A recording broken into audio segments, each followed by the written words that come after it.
사실 저는 영화 보기를 되게 꺼렸어요. 왜냐면 군부 독재와 검찰 독재는 유사한 점이 많다. 대한민국을 이끌 능력이 없으면 안 이끌면 되지.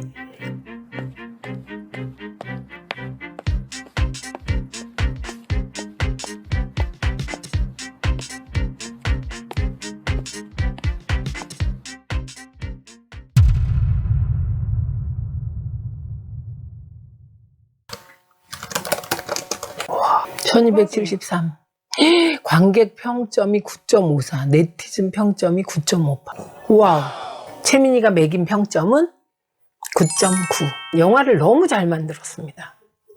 사실 저는 영화 보기를 되게 꺼렸어요. 그 고통스럽고 잔인하고 아픈 기억 속으로 돌아가고 싶지 않았다 이렇게 얘기했지만 고문당하고 두들겨 맞았던 그 인격이 말살되는 그 상황의 기억을 떠올리고 싶지 않았다는 거.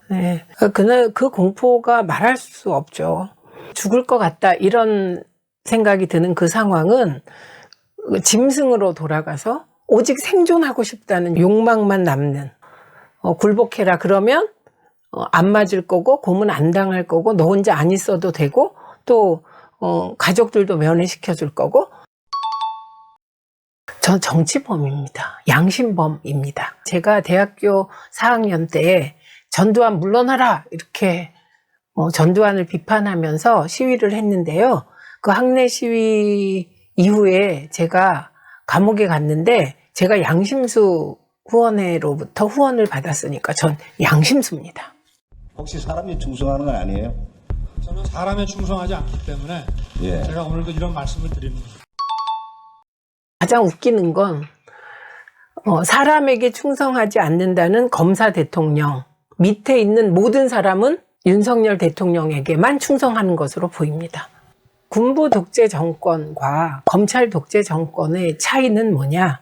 군부 독재는 누가 봐도 명확하게 사람들을 막 데려다가 고문하고 심지어는 죽이기까지 하고 이런 상황, 의문의 죽음이 이어졌기 때문에 군부 독재의 폭력성, 반민주성에 대해서 국민 모두가 명확하게 인지해요. 그러니까 그에 대한 저항을 조직하기가 쉬운 거죠. 그런데 검사 독재는 법기술을 활용해서 탄압하기 때문에 국민들이 이게 뭐지 이해하는데 시간이 걸린다는 차이가 있습니다. 군부 독재는 군부가 중심이 돼서 모든 것을 누리는, 당시에는 군인들이 무슨 거의 모든 자리를 독점했습니다.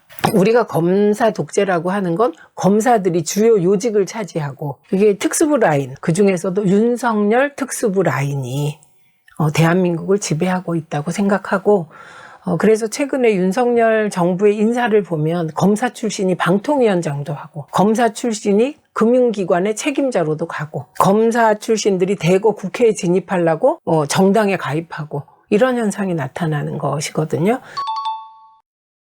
우선 첫째, 검찰권, 그거는 수사권 그리고 기소권 이 두 가지입니다. 이에 따라서 압수수색 영장을 법원에 신청할 수 있는 권리, 검찰이 독점하고 있다고 보면 됩니다.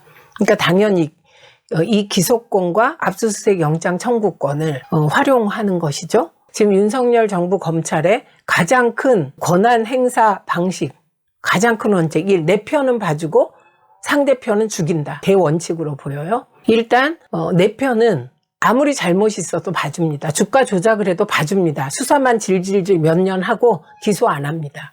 수사도 대충 합니다. 상대편은 아주 작은 흠집 가지고도 샅샅이 뒤집니다. 압수수색 영장을 발부받아서 압색합니다. 몇백 번 압색합니다. 그리고 기소합니다. 어거지로. 이런 방식으로 정적을 죽이고 그리고 자기 편은 보호하고 있습니다. 특히 이재명 대표와 이 대표 지지 세력을 직접 겨냥했습니다. 이재명 대표의 민주당이 운동권 특권 세력과 개딸 전체주의 세력과 결탁해서 자기가 살기 위해서 나라 망치는 것 막아야 합니다.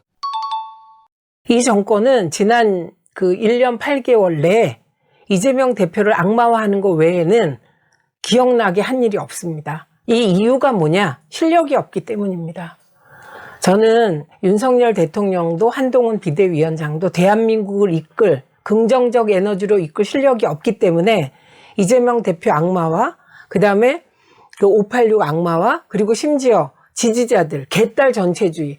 이건 개딸이 무슨 힘이 있다고 전체주의입니까? 그래서 대한민국을 이끌 능력이 없으면 안 이끌면 되지.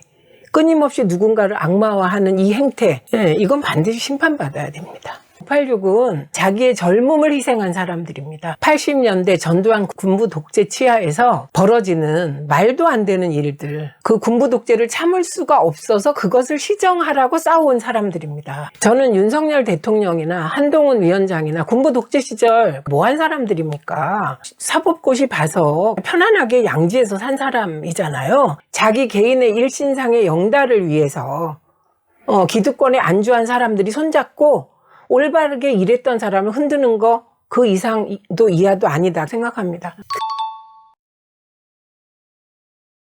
만약에 당시에 우리가 민주화시키지 않았다면 지금 MZ세대가 우리처럼 똑같이 군부독재와 싸우고 투옥되고 고문당했을 겁니다. 그럼 우리는 왜 싸웠는가? 우리 딸이 대학에 다닐 때 제가 교정에 가본 적이 있습니다. 그런데 그 교정이 너무 자유롭고 평화로웠어요. 그런데 그 광경을 보면서 제가 울컥했는데, 내가 이런 대학생들이 이렇게 자유롭게 공부하고 자유롭게 그 학창 생활을 하게 하기 위하여 나의 20대를 희생했는데, 그게 진짜 지금 이루어졌구나. 이런 생각 때문에 울컥했습니다. 저희가 겪은 20대는 정말 숨도 못 쉬는 시대. 술 먹다가 전두환을 욕하면 잡혀가서 1년씩 형을 살던 시대. 그리고 조금만 그 체제 비판을 하면 잡혀가서 직접적 신체적 위협을 받던 시대. 민주화돼서 뭐가 좋아졌냐, 이런 이제 자조 섞인 얘기를 할 때가 있는데, 그래도 무섭지는 않다. 갑자기 지도새도 없이 친구들이 없어지니까요. 잡혀가서 죽는, 최소한 그런 일은 없는 사회다,